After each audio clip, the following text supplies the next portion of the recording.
بسم الله الرحمن الرحيم الذين استجابوا لله والرسول من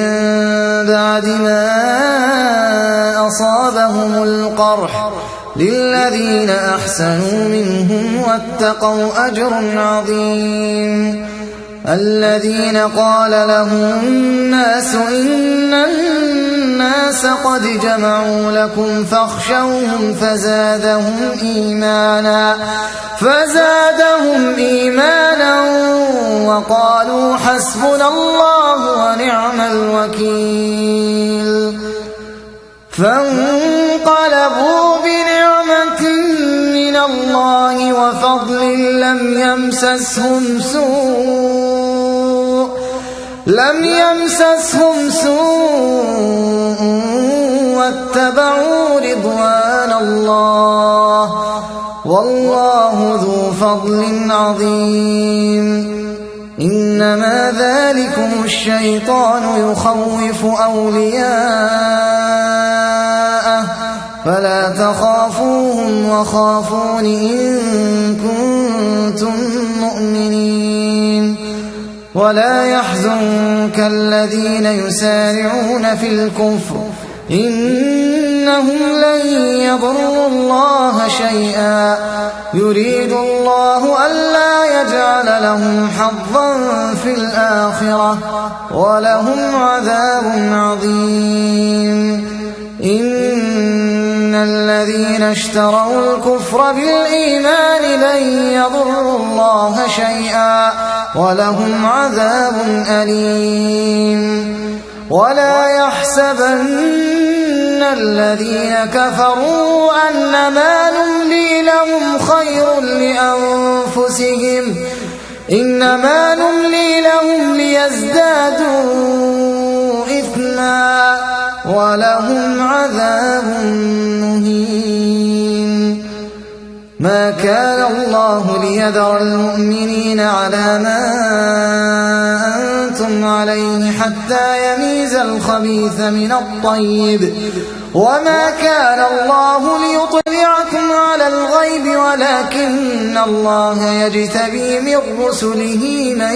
يشاء فآمنوا بالله ورسله وإن تؤمنوا وتتقوا فلكم أجر عظيم ولا يحسبن الذين يبخلون بما آتاهم الله من فضله هو خيرا لهم بل هو شر لهم سيطوقون ما بخلوا به يوم القيامة ولله ميراث السماوات والأرض والله بما تعملون خبير لقد سمع الله قول الذين قالوا إن الله فقير ونحن أغنياء سنكتب ما قالوا وقتلهم الأنبياء بغير حق ونقول ذوقوا عذاب الحريق ذلك بما قدمت أيديكم وأن الله ليس بظلام للعبيد الذين قالوا إن الله عهد إلينا ألا نؤمن لرسول حتى يأتينا بقربان تأكله النار قل قد جاءكم رسل من قبلي بالبينات وبالذي قلتم فلم قتلتموهم إن كنتم صادقين فإن كذبوك فقد كذب رسل من قبلك جاءوا بالبينات والزبر والكتاب المنير كل نفس ذائقة الموت وإنما توفون أجوركم يوم القيامة فمن زحزح عن النار وأدخل الجنة فقد فاز وما الحياة الدنيا إلا متاع الغرور لتبلون في أموالكم وأنفسكم ولتسمعن من الذين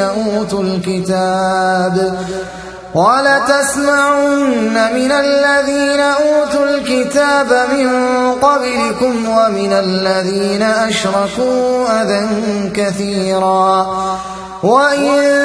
تصبروا وتتقوا فإن ذلك من عزم الأمور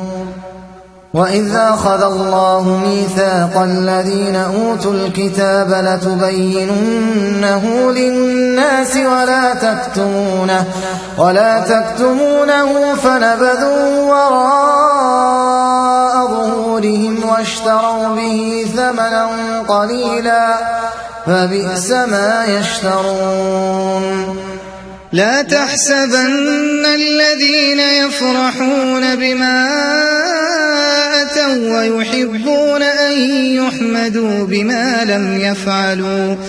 ويحبون أن يحمدوا بما لم يفعلوا فلا تحسبنهم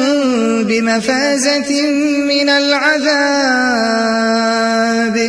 ولهم عذاب أليم